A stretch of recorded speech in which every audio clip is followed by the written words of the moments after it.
सो time waste नहीं करेंगे और बेसिकली सबसे स्टार्टिंग में हम अपने एमसीक्यू पर ज़्यादा फोकस करेंगे, लेकिन वो भी इम्पोर्टेंट है पीडीएफ के लिए, इसलिए मैंने स्टार्टिंग में वो आपको बताया है।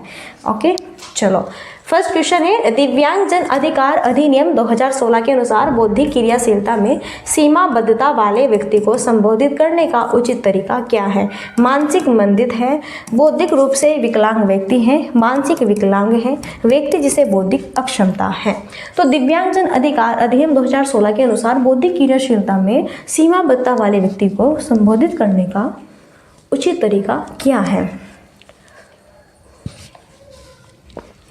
सो बेस्ट यहाँ पे हमारा आंसर क्या होगा वो हमें बताना है। सो देखो, दिव्यांगजन, दिव्यांगता हम उस व्यक्ति को कहते हैं जो व्यक्ति या तो आँखों की दृष्टि से देख नहीं सकता, ओके, दृष्टि बाधित है, या फिर कोई सुन नहीं सकता, उसे कहते हैं श्रवण बाधित। तो इन सबको हम दिव्यांगजन की कैटेगरी में रखते हैं। अब देखो, अगर हम किसी को ये कहें तो अंधा है, ये तो बहरा है, तो ऐसे जो शब्द होंगे ना उस बंदे को बहुत ज़्यादा खटकेंगे, बहुत बुरा फील होगा उसे। अगर कोई बंदा है और हमें दिख रहा है कि वो इस टाइप्स का है, तो दूसरे बंदे को नहीं पता, तो हम उसे कह सकते हैं कि ये दिव्यांग है बालक और इसे दृष्टि बाधित है, या फिर ये श्रवण बाधित से जूझ रहा है भाई, सही प्रॉब्लम है। तो तब उस समय उस बालक को बुरा नहीं लगेगा। अब आप खुद अपने ऊपर मान के देखो, मानो अगर हम अंधे होते हैं, हमें सुनाई देता, हम बहरे होते हैं, कोई हमें कहे देखो अंधा जा, देखो अंधी जा रही है, देखो बहरी जा रही है, तो हमें कितना गिल्टी फील होता है, हमें कितना बुरा फील होता है कि नहीं होता है? वैसे तो जो बहुत बेकार लोग होते हैं ना, वे कुछ नहीं समझते, इसे जो कहना है वो कहता ही है।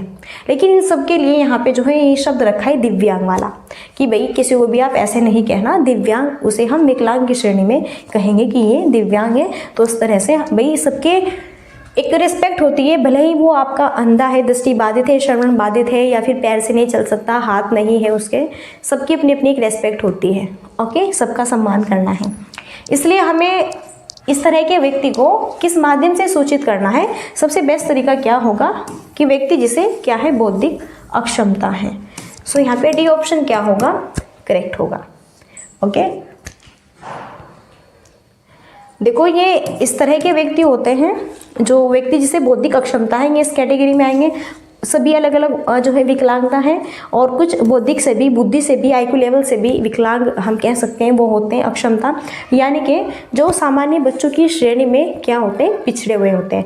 जो एक सामान्य बालक है, सही से सबके साथ खेलता कूदता है, मस्त तरीके से रहता है, लेकिन ये उन सामान्य बच्चों से क्या होता है, हटके होता है, इतना परिपक्व नहीं होता, इतनी रुचि नहीं लेता, इस तरह का। ओके, सो यही आपका व्यक्ति जिसे बौद्धिक अक्षमता है, इस कैटेगरी में रखेंगे। चलो नेक्स्ट देखो, इनमें से कौन सी विधि समावेशन के अनुरूप नहीं है? जो नहीं है वो हमें बताना है। विविधता को सराहना और महत्व देना, सब बच्चों में स्वाभिमान और सीखने के लिए आत्मविश्वास बढ़ाना, शारीरिक, सामाजिक और प्रवृत्ति संबंधी बाधाओं को दूर करो, श्रवण अक्षमता वाले बच्चों के लिए अलग विद्यालय का प्रावधान करो। तो इनमें से कौन सी विधि समावेशन रूप में नहीं आएगी? पहले समझो समावेशन का मतलब क्या होता है। भैया मैं बार बार बताती हूँ, समावेशन का मीन्स वह होता है, समावेशी हो या फिर समावेशन हो, इसका मीन्स यहाँ पे ये होता है कि सभी बालकों को एक साथ शिक्षा प्रोवाइड कराई जाए। एक कक्षा में 30 बच्चे हैं, 35 बच्चे हैं, 40 बच्चे, 45 बच्चे, कितने भी बालक हैं, सभी बालकों का धर्म क्या है, अलग अलग है, सबके पेरेंट्स अलग अलग हैं, सबका वातावरण, रहन सहन, सबका धर्म, सबकी बोल भाषा, सबका नज़रिया, सबका व्यक्तित्व, सब दिखने में अलग अलग, कोई सुंदर है, कोई मीडियम है ना, सभी अलग अलग तरीके के यहाँ पे बच्चे होते हैं हमारे बीच में। तो हम उसे कैसे हैंडल करते हैं? उन्हें हम सबको एक समावेशन के रूप में, सबको हम एक ही कक्षा में और समावेशी के आधार पर सबको एक ही कक्षा में एक ही टीचर्स के थ्रू, जो जिसको पढ़ा रहा है सबको वही टीचर्स पढ़ाएगा, तो इस माध्यम से शिक्षा प्रोवाइड कराते हैं। तो यहाँ पे समावेशन के अनुरूप कौन सा सही नहीं है? तो विविधता को सराहना और महत्व देना, ये तो सही बात है। देखो, व्यक्तिगत विभिन्नता को देखते हुए सभी बच्चों को सम्मान देना, उनका महत्व, उन्हें महत्व देना, इंपोर्टेंस देना, उनकी सराहना करना सही बात है। और सभी बच्चों का जो स्वाभिमान है और जो सीखने के लिए आत्मविश्वास है, उसे बढ़ाना सभी बच्चों के प्रति। ये नहीं कि आप बच्चों में तुलना करें, कह रहे राम तुम नहीं सीख सकते, सीता तुम सीख सकते हो, गीता मेरा नेता, तुम कुछ नहीं हो, तुम ठप हो, ये बच्चा काफ़ी इंटेलिजेंट है, इस तरह भेदभाव नहीं करना है, सभी बच्चों का मनोबल बढ़ाना है, सही बात है। और शारीरिक, सामाजिक और प्रवृत्ति संबंधी बाधाओं को भी उनसे दूर करना है। ओके, हमें उन्हें यहाँ मोटिवेट भी करना है सभी चीज़ों से। ओके, सो बेस्ट यहाँ पे आंसर जो रॉन्ग है वो क्या होना चाहिए कि जो श्रवण अक्षमता वाले बच्चे हैं उन्हें हम अलग विद्यालय में पढ़ाएंगे। श्रवण अक्षमता का मतलब है जो सुन नहीं सकते, जो श्रवण बाधित है, जो सुन नहीं सकते हैं। अब यहाँ पे अगर हमारी क्लास में ऐसे भी बच्चे हैं जो सुन नहीं सकते हैं, जो देख नहीं पाते हैं या फिर जो चल नहीं सकते, इस तरह के बच्चों को हम ये कहेंगे टीचर्स लोग कि भैया इन्हें अलग अलग विद्यालय में पढ़ाओ, इनके लिए अलग स्कूल करो, यहाँ पर नहीं पढ़ेंगे, हमारे मेरी कक्षा में नहीं पढ़ेंगे, इन्हें बाहर निकालो, ये करो। तो भाई तुम टीचर हो, तुम्हारा ऐसा व्यवहार नहीं होना चाहिए बच्चों के साथ में। ओके, तो ये चीज़ क्या है, यही आपकी गलत करती है, समावेशन के अनुरूप यही नहीं है। क्योंकि अगर वो श्रवण बाधित है, यहाँ पे बच्चा सुन नहीं सकता, तो आप उसे यहाँ पे ऐसी ही सामग्री टेप रिकॉर्डर वगैरह ओके प्रयोग कराइए। अगर वो सुन नहीं सकता, सुन तो नहीं सकता लेकिन देख तो सकता है, तो आप उसे यहाँ पे ज़्यादातर संकेत और देखने वाली जो दृश्यात्मक जो यहाँ पे सामग्री होगी उसके अनुसार पढ़ाओ और उसी क्लास में वही टीचर पढ़ाए और अच्छा व्यवहार करो। इसलिए कहने की समावेशन के अनुरूप कौन सा नहीं है, तो डी ऑप्शन नहीं है, क्योंकि ये भेदभाव क्रिएट कर रहा है, तुलना कर रहा है, कह रहा है कि इस बच्चे को बाहर निकालो, मैं नहीं पढ़ाऊंगा। क्यों नहीं पढ़ाएगा भाई, क्यों नहीं पढ़ाएगा? ऐसे ही सैलरी ले रहे हो तुम गवर्नमेंट से। थर्ड क्वेश्चन है, राजन अपनी ही दुनिया में खोया हुआ प्रतीत होता है, वह दूसरे लोगों से नेत्र संपर्क नहीं करता और सारा दिन एक पंख के साथ में अकेले खेलता रहता है। राजन का यह व्यवहार निम्न में से किस प्रकार की ओर संकेत करता है? एक लड़का है राजन और अपनी ही दुनिया में खोया रहता है। राजन है, एक लड़का है, अपनी ही दुनिया में खोया रहता है। वह दूसरे लोगों से, दूसरे जो लोग हैं उनसे नेत्र, आंखों से आंखें नहीं मिला सकता, उनके साथ आंखों से आंखें मिला के बात नहीं कर सकता, यानी कि झिझकता है, बोल नहीं पाता, मन नहीं करता उसका दूसरे के साथ बोलने का। और पूरे दिन वह सिर्फ और सिर्फ एक पंख है उसके पास में, पूरे दिन उसके साथ खेलता है। बताओ, जो कोई एक्टिव बच्चा है, सक्रिय जो बालक है, क्या वो पूरे दिन एक पंख से खेल पाएगा? नहीं, उसे तो भिन्न भिन्न वस्तुएं चाहिए होंगी खेलने के लिए, तभी तो वो खेल पाएगा, वरना बोर हो जाएगा एक पंख से तो वो। लेकिन राजन है वो ऐसा बच्चा जो अपनी ही दुनिया में खोया रहता है और किसी से कोई मतलब नहीं है। दूसरे बच्चे से ना तो वो आंखें मिला के बात करता है, ना ही उनके साथ में उसे बोलने का मन है, ना उनके साथ में पढ़ने का, लिखने का, विवाद वाद करने का, संप्रेषण करने का, बातचीत करने का, विचार विमर्श करने का कोई मतलब नहीं। भाड़ में जाए बच्चे सब, ठीक है। इसे सिर्फ और सिर्फ अपने पंख के साथ खेल रहा है और चाहे कितनी देर हो गई पूरे दिन इसके साथ ही खेल रहा है। इस तरह के बच्चे कहेंगे हम सौलीन कर्म, सौलीन यानी कि स्वयं में ही विलीन है और से मतलब नहीं। तो ये क्या है, एक विकार है, एक विकार है। इस तरह के बच्चे होते हैं काफ़ी जो दूसरे के साथ बोलना पसंद नहीं करते या फिर दूसरे से दृष्टि आंखें नहीं मिला सकते, क्योंकि उनमें इतनी क्षमता ही नहीं है कि यह बातचीत कर सकें, दूसरे बच्चे के साथ संप्रेषण कर सकें, वाद विवाद कर सकें। तो इस तरह के बालक आपके सौलीन कर्म विकार के अंतर्गत आएंगे। आई होप समझ गए होंगे। ओके, सो हम ज़्यादा टाइम वेस्ट नहीं करेंगे, जो चीज़ मिलनी है समझाने की उस चीज़ पर मैं फोकस क्रिएट करूँगी। बाकी यहाँ पे हमारा 4 क्वेश्चन है। ओके, चलो। विषय वस्तु को पढ़ते समय शब्दों को हटाने, उलट कर लिखने और बदल कर लिखने में कठिनाई आना किस विकार की तरफ इशारा करता है? विमर्श वैकल्य है, वाचन वैकल्य है, गुणज वैकल्य, उत्साह वैकल्य। तो विषय वस्तु को पढ़ते समय यानी कि पढ़ते समय शब्दों को हटा दे रहा है, उलट दे रहा है, लिखने में कठिनाई हो रही, बदल दे रहा है। मानो कि यहाँ की लिखा हुआ है पढ़ाई, इस पढ़ाई को बच्चा क्या पढ़ रहा है? कढ़ाई पढ़ रहा है। लिखा हुआ है यहाँ पे मुझे, इसे बच्चा पढ़ रहा है तुझे। लिखा हुआ है वैसे, इसे बच्चा पढ़ रहा है जैसे तैसे। यानी कि शब्दों को उलट रहा है, पलट रहा है, लिखने में कठिनाई कर रहा है। लिखना यहाँ पे और कुछ है, लिख कुछ और रहा है। हम कह रहे हैं कि भाई यहाँ पे कढ़ाई लिखो तो पढ़ाई लिख रहा है, कह रही पढ़ाई लिखो तो कढ़ाई लिख रहा है, कुछ और लिख रहा है ना। और जो जहाँ पे है उन्हें अलग अलग कर देता है। तो यहाँ पे बच्चे में लिखने में कठिनाई आ रही है, तो किस विकार की तरफ इशारा कर रही है? मेनली क्वेश्चन बहुत ही बेहतरीन और बहुत ही हम करीब क्वेश्चन के हैं, करीब है इसका आंसर। जब पढ़ने में और लिखने में त्रुटि फेल होते तो वहाँ पर क्या होता है? आपका डिसलेक्सिया होता है। अब आप कहेंगे डिसलेक्सिया होगा, आप कहेंगे ऑप्शन में तो डिसलेक्सिया है ही नहीं मैम, अब क्या बता रहे हो आप? ठहरो ठहरो ठहरो, वाचन वैकल्य, वाचन को पढ़ना ही तो कहते हैं, वाचन को समझेगी नहीं। ओके, क्लियर है? तो भैया अगर डिसलेक्सिया नहीं है, वाचन वैकल्य है, तो भी समझ जानी है लैंग्वेज। तो जब बच्चा ऐसे उलट पलट कर देता है ना शब्दों को, कि कह कुछ और रहे हैं कर कुछ और रहा है, कह कुछ और है कि ये पढ़ो पढ़ कुछ और रहा है, सुना कुछ और रहा है, कह रहे हैं कि ये लिखो लेकिन लिख कुछ और ही रहा है, क्या बात है भैया, काफ़ी ज़्यादा यहाँ पे कठिनाई हो रही है। तो इस तरह के बालक को हम वाचन वैकल्य बालक कहेंगे, डिसलेक्सिया के अंतर्गत आएगा। गुणज वैकल्य बालक वह होता है जो गणित में कमज़ोर होता है, गणित के सम्स को सॉल्व नहीं कर सकता, वो होता है। ओके, चलिए नेक्स्ट देखो, the ability to think about something in a new and unusual way and to find unique solutions to solve the problem is called what. किसी चीज़ के विषय में नूतन तथा साधारण रूप से सोचना और समस्या के निदान के लिए अनोखे समाधान ढूंढने की क्षमता क्या कहलाती है? आवेगशीलता है, प्रतिवर्तनता है, अति क्रियाशीलता है, सृजनात्मकता है। तो यहाँ पर है नूतन, नूतन है यहाँ पे, एक लड़की का नाम है नूतन और वह किसी विषय पर कोई चर्चा विचार विमर्श करना चाह रही हैं। किसी चीज़ के विषय में नूतन तथा साधारण रूप से सोचना समस्या के निदान के लिए अनोखे समाधान ढूंढने की क्षमता क्या कहलाएगी? आप सबको पता है यह चीज़ यहाँ पे हमारी क्या कहलाएगी? क्रिएटिविटी कहलाएगी, सृजनात्मकता कहलाएगी। ओके, मानो कि इस नूतन के पास में कोई समस्या है और इसका ये निदान अलग अलग माध्यम से ढूंढने की कोशिश कर रही है, निरंतर यह सोच रही है, निरंतर तर्क वितर्क कर रही है, निरंतर समाधान ढूंढने की क्षमता, उसकी एबिलिटी है, खोज रही है। तो यह चीज़ यहाँ पे क्या होगी? सृजनात्मकता के थ्रू आएगी। सृजनात्मकता जिसे हम मौलिकता भी कहते हैं, वो यहाँ पे अब सारी चिंतन भी कहते हैं। इसमें बच्चा तर्क करता है, वितर्क करता है। मानो यहाँ पर कि हम एक छोटे बच्चे को हम छोटे बच्चे के हाथ में हमने गेंद दी, तो एक बालक ऐसा होता है कि उस गेंद से भिन्न भिन्न प्रकार के गेम खेल सकते हैं। एक तो गेंद से वह यहाँ पे जो है क्रिकेट के माध्यम से खेलते हैं देखता है, तो ऐसे बोलेगा कि चलो आप बैट लो, मैं ऐसे आपको वॉलीबॉल, यानी कि बच्चा अपनी भाषा में बोलेगा कि चलो आप लो ये यहाँ पे बैट, कुछ भी कह सकता है, और मैं ऐसे गेंद को फाँकूंगा, आप जो है इस पर ठीक है मारना। तो इस तरह से वही बच्चे की अपनी भाषा, इस वजह से मैं बता रही हूँ, ठीक है।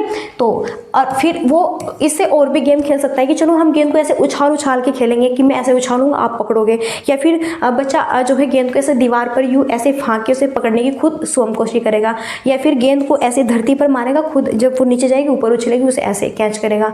इस माध्यम से गेंद से बच्चा जब अलग अलग एक्टिविटी कर रहा है, अलग अलग गेम खेलने की कोशिश कर रहा है, तो वही चीज़ें सृजनात्मकता। आई होप समझ आ गई होगी। एक सिंपल लैंग्वेज से मैंने, एक सिंपल एग्जाम्पल से मैंने समझाने की कोशिश की जिससे कि आपको समझ आ जाए।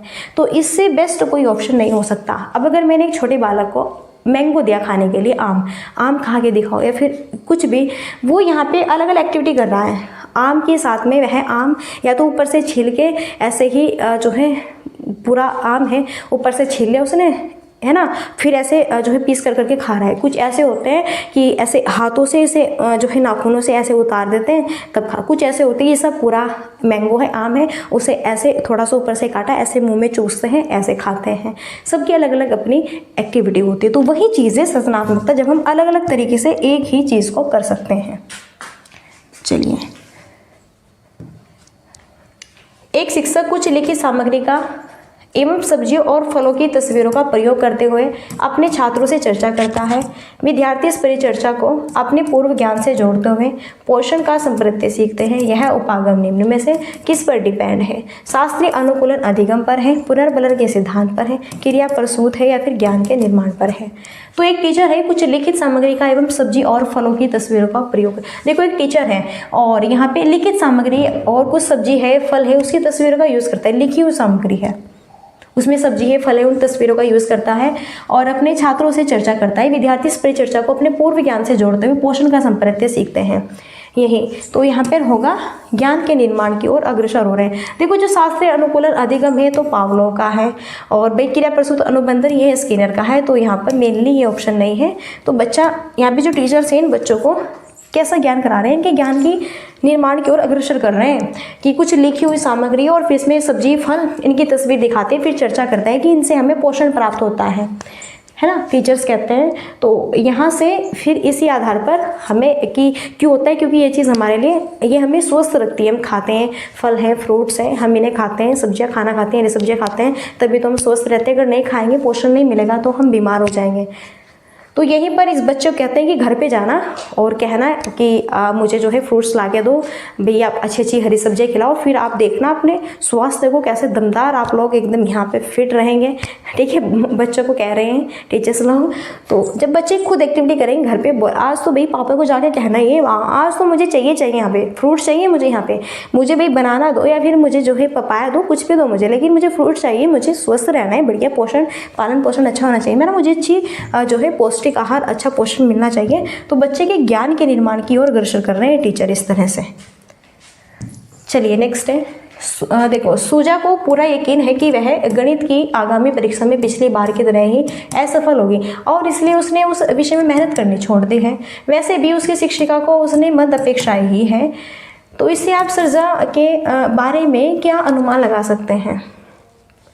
वह आलसी और बहाने बनाती रहती है, अधिगम असाध्यता का अनुभव कर रही है, वह पलायनवादी प्रवृत्ति की है, वह एक वेगपूर्ण निर्णय लेने की विद्यार्थी है। एक लड़की है जिसका नाम है सरजा है, सूजा है, ठीक है, ये क्या क्या नाम है, क्या बात है, एक नाम है, एक लड़की है सरजा, इसका नाम है, और गणित की आगामी परीक्षा में पिछली बार की तरह असफल हुई। गणित में अच्छे मार्क्स नहीं आए, असफल हो गई, फेल हो गई, जो भी कह सकते हैं। तो उसने उस विषय में मेहनत करनी छोड़ दी।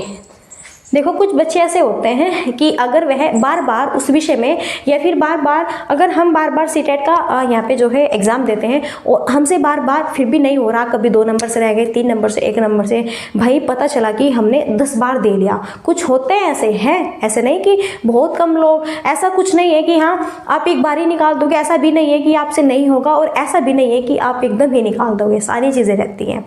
तो यहीं पर है, मानो कि अगर आप लोग सीटेट का फॉर्म भरते हैं, मानो आप 10 बार फेल हो गए तो फिर आप भी ना उससे भाई ऊब भी जाओगे और आप क्या होगे, बिल्कुल पूरी तरह से आप टूट जाओगे। यहाँ पे आप मोटिवेट नहीं रहोगे, आप बिल्कुल आपके अंदर की क्षमता खत्म हो जाएगी।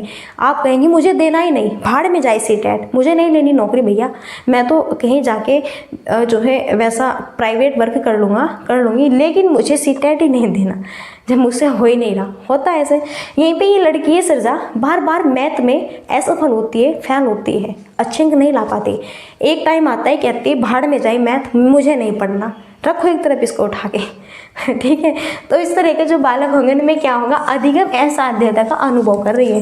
भैया वो पूर्ण रूप से टूट चुकी है और उसे मैथ ना बहुत बुरा लगता है सब्जेक्ट, मैथ जाए भाड़ में, इसे नहीं पढ़ना, तो उसने छोड़ दिया, बस मैं पढ़ूंगी नहीं इसे मैथ को। आगे देखो यहाँ पे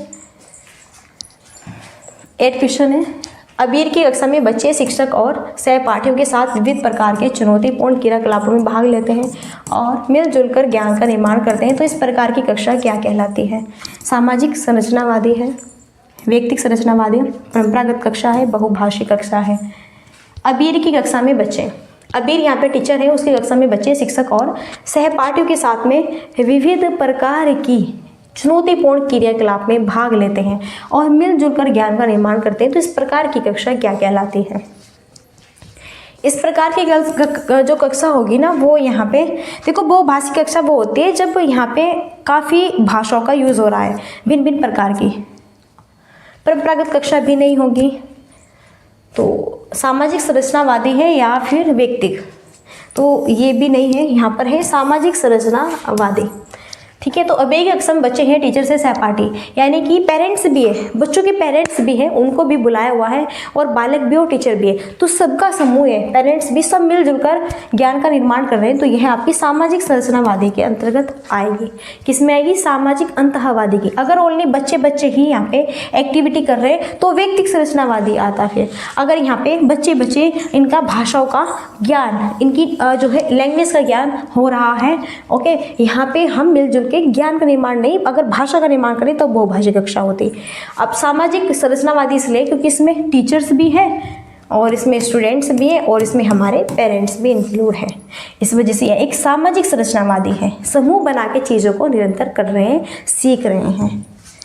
चलिए next, which of the following pedagogical study is proposed by the national education policy 2020। तो इनमें से कौन सी शिक्षा शास्त्रीय रणनीति राष्ट्रीय शिक्षा नीति 2020 द्वारा प्रस्तावित है? बहुत ही बेहतरीन क्वेश्चन है।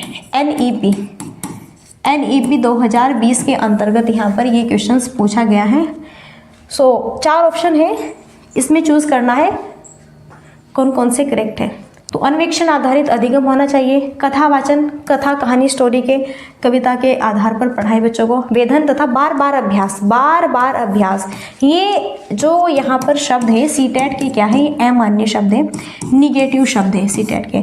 तो अगर आपको किसी भी ऑप्शन में दिखे कि बार बार क्या करो, बार बार उस चीज़ का अभ्यास करो, रट्टाफिकेशन करते रहो बार बार उस चीज़ को, या फिर यहाँ पर रटना, तो ये जो यहाँ पर शब्द है सारे ये आपके निगेटिविटी दर्शा रहे हैं, तो ये सीटेट के लिए अमान्य है। इसलिए थर्ड ऑप्शन तो रॉन्ग हो गया। चर्चा, हाँ चर्चा तो बेस्ट है। चर्चा तो भाई NEP जो 2020 यहाँ पर है, ये NEP 2020 जो रणनीति है क्या कहती है, बच्चों की चर्चाएं, सृजनात्मकता, तर्क वितर्क, वाद विवाद, इनके आधार पर सीखो। पॉसिबल है, बिल्कुल बेस्ट है ये तो। और भाई अगर समझ नहीं आ रहा तो स्टोरी कहानी के आधार पर बताओ, कविता के आधार पर बताओ, कथाएं सुनाओ बच्चों को, लेकिन सिखाओ बस। अन्वेक्षण आधारित है यहाँ पे, बेस्ट है एकदम।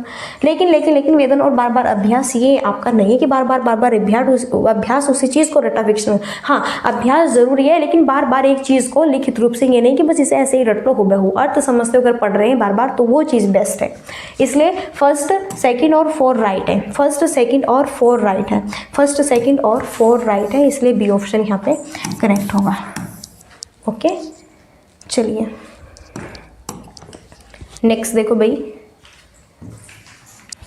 किसी समस्या के समाधान तक पहुंचने के लिए मिलती जुलती समस्याओं को उद्धत करना क्या कहलाता है? अनुरूपता है, निगमन परीक्षण है, स्मृति सहायक विद्या है, साधन लक्ष्य विश्लेषण है। तो इस प्रकार यहाँ पे सही आंसर बताना है, क्या होगा? तो भैया किसी समस्या के समाधान तक पहुंचने के लिए मिलती जुलती समस्या को उद्धत करना। देखो मानो कि यहाँ पे एक बालक है और यहाँ पे वो जो है मैथ्स में कोई सम से उसे सॉल्व कर रहा है, और आप सब जानते हैं कि मैथ में एक क्या होती है, आपकी प्रश्नावली होती है। एक क्या होती है? प्रश्नावली होती है। उसमें काफ़ी सारे प्रश्नावली होती है, एक प्रश्नावली एक ही रूल्स पर फॉलो होती है। किसमें 5 अगर क्वेश्चन है तो ये सभी एक ही रूल से फॉलो यहाँ पे हो जाएंगे। मानो कोई भिन्न के क्वेश्चन है, तो अगर हम उन्हें सिंपल तरीके से पढ़ा रहे तो उसका जो रूल है, बाकी जो सेकंड क्वेश्चन होगा वो भी ऐसे ही सॉल्व होगा। तो यहाँ पे किसी समस्या के समाधान तक पहुँचने के लिए मिलती जुलती समस्या को उद्धत करना क्या कहलाएगा? तो यह चीज़ यहाँ पर क्या कहलाएगी? अनुरूपता। और अनुरूपता वह होती है कि अगर यहाँ पे फर्स्ट क्वेश्चन का ये रूल था तो भिन्न के जितने भी MCQ है इससे रिलेटेड उन सभी क्वेश्चन का रूल भी पहले क्वेश्चन के आधार पर ही होगा। तो जब हमने यहाँ पे भिन्न का पहला क्वेश्चन सॉल्व किया है तो उसी के आधार पर यह हमारा सेकंड क्वेश्चन भी होगा, और इसी के रूल्स को फॉलो करते हुए, इसी को देखते हुए हमें सेकंड क्वेश्चन का भी यहाँ पे, बस उसमें ओनली डिजिट यहाँ पे चेंज है, बाकी यहाँ पे सेम वही है। तो बस उस आधार पर हम अपने क्वेश्चन का आंसर गेट कर लेंगे, समस्या का निदान हो जाएगा। वह क्या है? अनुरूपता है। वही ये चीज़ अनुरूपता वही कहलाती है कि जो एक प्रश्नावली, एक क्वेश्चन हमारा एक रूल्स पर फिक्स होता है और फिर उसी प्रश्नावली का सेकंड क्वेश्चन भी उसी रूल्स पर फिक्स है, तो बस डिजिट का फेरबदल है, बाकी रूल्स वही है, तो उसी आधार पर करिए समस्या सॉल्व। चलो नेक्स्ट देखो, बेहतर तरीके से पढ़ाते हैं जिससे समझ आए आपको। संकल्पनात्मक चित्रण नई संपत्तियों की समझ को किस प्रकार सुसाध्य करते हैं? जानकारी को संशोधित और सुव्यवस्थित करें, उपसंपत्तियों को हटाएं, जानकारी को सामाजिक संदर्भ से पृथक करें, स्मरण करें, अति बल देकर। तो संकल्पनात्मक चित्रण नए संपत्तियों की समझ को किस प्रकार सुसाध्य करते हैं? मानो हम शिक्षण गतिविधि करा रहे हैं, तो बालकों को जब हम शिक्षण गतिविधि कराते हैं तो मेनली हम उन्हें चित्रों के आधार पर भी चीज़ों को समझाते हैं। जैसे ओबियसली हम छोटे छोटे बालकों को पढ़ाते हैं कि यहाँ पे ये क्या है, ऐसे अनार है, आ से आम है, छोटी से इमली है, उसके सामने हम आम का चित्र दिखाते हैं, अनार का चित्र दिखाते हैं, इमली का चित्र दिखाते हैं, इस तरह से उल्लू का चित्र दिखाते हैं, ऋषि का चित्र दिखाते हैं, सबके ही कबूतर का चित्र दिखाते हैं, सबका ही जो भी हम यहाँ पे उन्हें पढ़ाते हैं, बताते हैं। तो ये चीज़ है, जब हम चित्रण के आधार पर चीज़ों को समझने की कोशिश करते हैं तो उस जानकारी को बच्चे संबोधित और सुव्यवस्थित कर रहे हैं, संशोधित और क्या कर रहे हैं? सुव्यवस्थित कर रहे हैं, संशोधित और क्या कर रहे हैं? सुव्यवस्थित कर रहे हैं। भाई ये नहीं कि वह उसे हटा रहे हैं दिमाग से या फिर उसे अलग कर रहे हैं जानकारी। तो अलग, पृथक करना, हटाना, ये सभी सीटेट के अमान्य शब्द है। बल देना, स्मरण करना, रट्टाफिकेशन करना, बार बार बता रही हूँ, सीटेट के अमान्य शब्द है, निगेटिव शब्द है, इसलिए तीनों के तीनों ऑप्शन निगेटिव होंगे।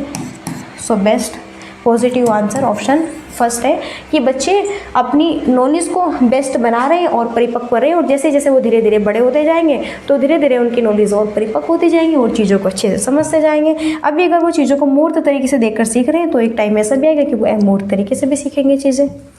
ओके, बच्चों द्वारा अधिगम प्रक्रिया के दौरान की जाने वाली त्रुटियां किस ओर संकेत करती हैं? अधिक वेधन एवं अभ्यास की आवश्यकता है। अधिगम के लिए स्थिर संज्ञानात्मक अयोग्यता है। बच्चों और वयस्कों के चिंतन में गुणात्मक भिन्नता है। बच्चों के संज्ञानात्मक विकास पर आनुवांशिकता के प्रभाव है। तो यहाँ पे बताना है सही आंसर क्या होगा भैया। तो बच्चों द्वारा अधिगम प्रक्रिया के दौरान की जाने वाली जो त्रुटियां, देखो बच्चे हैं जो कुछ ना कुछ सीख रहे हैं यहाँ पे, और उसे इसमें त्रुटि अगर हो रही है तो वह किस ओर संकेत है? तो ये नहीं कि वेधन है, अभ्यास की आवश्यकता है, या फिर वयस्कों के चिंतन में गुणात्मक भिन्नता है, या फिर आनुवांशिकता का प्रभाव है, स्थिर संज्ञानात्मक है, नहीं। बच्चों और वयस्कों के चिंतन में गुणात्मक, देखो बच्चों द्वारा अधिगम प्रक्रिया के दौरान होने वाली त्रुटि किस ओर संकेत करती है? सी ऑप्शन यहाँ पे करेक्ट होगा। बालक है भैया, एक यहाँ पे बालक है 5 साल का या 6 साल का, 7 साल का, और यहाँ पे एक वयस्क है जो कि आपका 30, 35, 40 साल का है ना। एक वयस्क व्यक्ति है और एक यहाँ पे बालक है।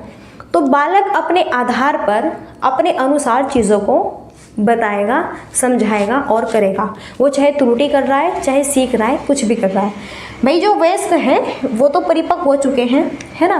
तो बच्चे और वयस्कों के चिंतन में दोनों में क्या है? गुणात्मक भिन्नता, एक भिन्नता है। बच्चे अपने अनुसार क्वेश्चंस का आंसर गेट करेंगे, और जो वयस्क के भाई उन्हें तो पता है क्योंकि परिपक्व है, और जैसे ही बच्चे धीरे धीरे धीरे धीरे धीरे धीरे बढ़ते जाएंगे, परिपक्व हो जाएंगे, तो फिर वो भी ऐसे ही उस माध्यम से करेंगे। तो इस वजह से बच्चों की त्रुटियों को भी हमें ये नहीं कि हमें इनकी त्रुटियों को एक ऐसे सजा दंड के रूप में लो, नहीं नहीं, सीखने के रूप में लो इनकी त्रुटि को भी। और बच्चे और जो वयस्क होते हैं इनके बीच में चिंतन के लिए गुणात्मक भिन्नता पाई जाती है। ये क्वेश्चन बहुत बेस्ट क्वेश्चन है एकदम, और ये क्वेश्चन स्पेशली बनता है एग्जाम में। चलो नेक्स्ट देखो, 13 क्वेश्चन है। एक अध्यापिका में यह योग्यता होना बहुत जरूरी है कि वह खुद को विद्यार्थियों के स्थान पर रखकर यह फील कर सके कि वो क्या महसूस कर रहे हैं। तो यह योग्यता क्या कहलाएगी? सहानुभूति, तदानुभूति, उदासीनता या फिर ग्लानि है। तो एक अध्यापिका, एक टीचर की यह एबिलिटी होनी चाहिए कि वह खुद को स्टूडेंट्स के विपरीत स्थान पर रख के यह फील करे कि हाँ यह फील करे कि यह योग्यता क्या कहलाएगी, कि हाँ भाई अगर मैं यहाँ पे बालक की जगह हूँ तो मैं कैसा फील कर सकूँगी, कर सकूँगा। तो ये है एक एबिलिटी होनी चाहिए सभी टीचर में। तो यह यहाँ पर क्या होगी? देखो सहानुभूति नहीं, यह होगी तदानुभूति। टीचर्स की बात हो रही है भाई, जब टीचर्स हैं, जब एक अध्यापिका, अब बच्चे हैं, अब बच्चे अगर त्रुटि कर रहे हैं और टीचर है जो कि उसे बुरी तरह से पीट रही है, तो भाई ऐसा नहीं करना है। तुम खुद तुम उस बच्चे के स्थान पर अपने आप को रख के देखो, महसूस करो, फील करो, फिर कहो कि हाँ ये कितना छोटा बच्चा है, अभी इससे गलती होगी, और अगर इसकी जगह मुझे पीटा जाता तो मुझे कैसा लगता। इसलिए कहते हैं कि बच्चों को ज़्यादा दंड नहीं देना है और ना पीटना है, उसे प्यार से समझाइए। स्टोरी के माध्यम से, कहानियों के माध्यम से, कविताओं के माध्यम से सिखाने की कोशिश करो, खोजबीन के माध्यम से, खेलों के माध्यम से, लेकिन पीटना नहीं है, बच्चे को दंड नहीं देना है। खुद अपने स्थान पर, खुद बच्चों के स्थान पर अपने आप को रख के देखो, पता चल जाएगा। और तुम उस स्टेज में गए भी तो थे, लेकिन भूल जाते हो जैसे ही तुम बड़े हो जाते हो, होता है कि नहीं होता है। तो ये है एबिलिटी सभी टीचर्स में होनी चाहिए, और जब टीचर्स ऐसे बच्चों के स्थान पर अपने आप को रखेंगे, फील करेंगे, तो वह चीज़ तदानुभूति कहलाएगी। चलो आई होप आपको समझ आ रहा होगा जो मैं पढ़ा रही हूँ, आशा करती हूँ। एक ऐसी स्थिति में जहाँ परिणाम अनिश्चित हो लेकिन ध्यान असफलता पर हो, तब बच्चे को क्या भाव फील होगा? ओ भय, दुश्चिंता है, क्रोध है, श्रम। देखो एक ऐसी स्थिति है जहाँ पर परिणाम अनिश्चित हो लेकिन ध्यान असफलता पर हो। कभी कभी ऐसा होता है कि बालक मानो कि यहाँ पे एग्ज़ाम देगा, है ना। अब आप ही देखो, आप सीटेट का पेपर देंगे, आपने फॉर्म जो है फिलअप करोगे, जब आएगा देन फिर आप सीटेट का पेपर दोगे, तो एक ऐसी स्थिति बनेगी आपके मन में कि परिणाम अनिश्चित है। आप खुद ही सोच रहे हैं कि मुझसे नहीं होगा, बहुत हार्ड है, क्या करूँ, मैथ मुझसे आता नहीं, सीडी भी मेरी समझ नहीं आती, ईवीएस मेरे दिमाग के ऊपर को निकलता है, हम मैं करूँ तो क्या करूँ, मुझसे नहीं होगा। जब हम ये सोच रहे थे ना अपने मन में कि नहीं भाई मैं नहीं होगा यहाँ पे पास, जब हमने खुद ही अपने अंदर की है चीज़ धारणा बना ली ना कि भाई नहीं होगा मुझसे पास होगा ही नहीं, खुद ही कह रहे हैं हम अपने आप ही, और कोई नहीं, खुद कह रहे हैं भाई मुझसे शायद है कि हो ही नहीं पाएगा ये, ठीक है। तो फिर वह क्या है, दुश्चिंता कहलाएगी। क्या कहलाएगी, वह दुश्चिंता कहलाएगी। जब हम खुद अपने मन में यह निर्णय बना लेते हैं कि मुझसे नहीं हो पाएगा, तो यह यहाँ पे दुश्चिंता होता है। बहुत बच्चों के साथ होता है, छोटे बालक है, अगर वो ये सोच लेता है ना कि नहीं मुझसे गणित पढ़ा नहीं जाता, ना मुझसे गणित पढ़ूंगी मैं, ना पढ़ूंगा मैं, जाओ भाड़ में जाओ, कर लो क्या करो, ना मुझसे होगा, तो ये क्या है, दुश्चिंता है। ठीक है। ऐसे जैसे कोई बालक है, क्या खुद ही कह रहा है कि मुझसे सीटेट क्लियर ही नहीं होगा भाई, जब मुझसे ये पढ़ाई नहीं जा रहा, पेडागोगी मेरी समझ नहीं आ रही, मैथ्स मुझसे होता नहीं, ईवीएस मेरे दिमाग से निकलता है, हिंदी मुझे पढ़ने नहीं आती, जो भी है मन में जो चल रहा है, फिर क्या, फिर थोड़ा ही ना हो जाएगा पास। तो जब बच्चा खुद अपने मन की ऐसी धारणा बना लेता है, वो दुश्चिंता कहलाता है। ओके, नेक्स्ट यहाँ पे देखो 15 क्वेश्चन है। निम्न में से कौन सी तकनीक अध्यापन अधिगम प्रक्रिया की गुणवत्ता को नहीं बढ़ाएगी? तो इनमें से कौन सी तकनीक है जो कि अध्यापन अधिगम प्रक्रिया की गुणवत्ता को नहीं बढ़ाएगी? जानकारी को प्रस्तुत करने के विविध तरीके अपनाकर, मतों को अभिव्यक्त करने के विविध विकल्प देकर, अधिगम के आकलन हेतु विविध तरीके लगाकर, बच्चों को विविध तरीकों से नामीकरण करके। तो इनमें से कौन सी तकनीक अध्यापन अधिगम प्रक्रिया की गुणवत्ता को नहीं बढ़ाएगी? जानकारी को प्रस्तुत करने के विविध तरीके अगर हम देंगे बच्चों को, तो यहाँ तो बेस्ट होगा। मानो कि हम बालकों को एक्टिविटी करा रहे हैं, कुछ टेक्निकल के माध्यम से पढ़ा रहे हैं, तो कौन सी क्वालिटी नहीं अपनानी चाहिए बच्चों को कुछ सिखाते वक्त? तो मतों को विवेक करें और विविध विकल्प देकर। बिल्कुल देखो भाई, क्लास में व्यक्तिगत भिन्नता बनी रहती है, तो उसी आधार पर बच्चों को पढ़ाना है। अधिगम सिखाने के हमें अलग अलग यहाँ पे विविध तरीके अपनाने हैं, लेकिन बच्चों को विविध तरीके से नामीकरण करके, ये यहाँ पे गलत होगा डी ऑप्शन। क्यों? मानो कि क्लास में राम, सीता, गीता, रीता, मीना, सानू, फानू जो भी है भाई, है ना, और आप फिर अपनी क्लास में खड़े होकर कहते हैं हाँ सीता उसके इतने अंक आए, बहुत होशियार है, गीता तुम ठप हो, तुमसे कुछ नहीं होता।